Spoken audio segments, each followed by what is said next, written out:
Kwa majina naitwa Elizabeth Kuyolecha, ni daktari mbobezi wa magonjwa ya mfumo wa upumuaji katika hospitali ya rufaa ya kanda ya Bugando, lakini pia ni mhadhiri wa chuo kikuu cha Bugando.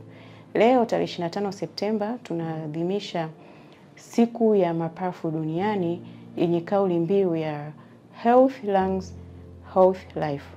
Kwa lugha ya Kiswahili tunaweza tukatafsiri kwamba ili uwe na afya njema ni muhimu uwe na afya njema, afya bora ya mapafu, ambao pia unaweza ukaipata kwa kula vizuri, mlo uliokamilika, kwa kufanya mazoezi, lakini pia kujikinga na magonjwa mengi yanayotokana na uchafuzi wa mazingira.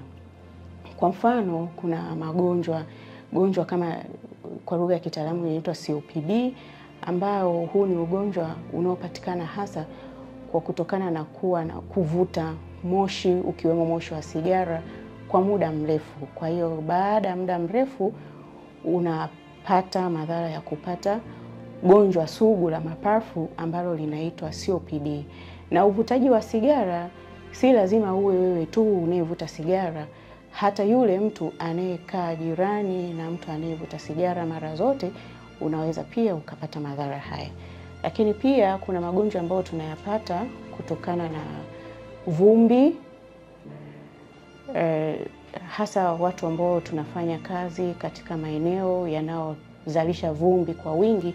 Kwa hivyo basi ukikaa maeneo hayo kwa muda mrefu unaweza ukajikuta tena unapata ugonjwa sugu wa mapafu unaotokana na vumbi la muda mrefu.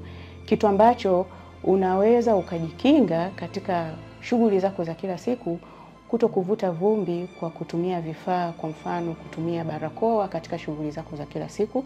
Lakini pia kuna watu ambao wanafanya kazi katika maeneo ambayo yanazalisha chemicals nyingi.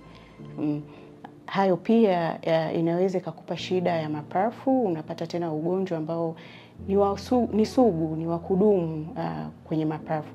Japo unakuta unaweza kutibika, lakini basi tayari unakuwa umeshapata madhara. Ila bado unaweza ukajikinga kwa kutumia vitu vya kujikinga katika shughuli zako. Kwa mfano kwa watu ambao wanafanya labda upakaji wa rangi katika maeneo ya kazi, muda wote unakuwa uko exposed kwenye rangi hizo chemicals, basi katika maeneo yako ya kazi tunashauri uweze kutumia vitu ambavyo vinaweza kukinga kupata hizo chemicals.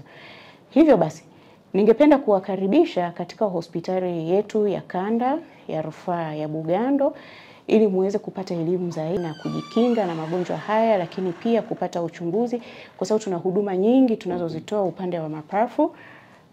Huduma kama uchunguzi, kuna vipimo vingi tunafanya pulmonary function test, lakini pia tuna kipimo kingine cha uchunguzi, tunafanya bronchoscopy.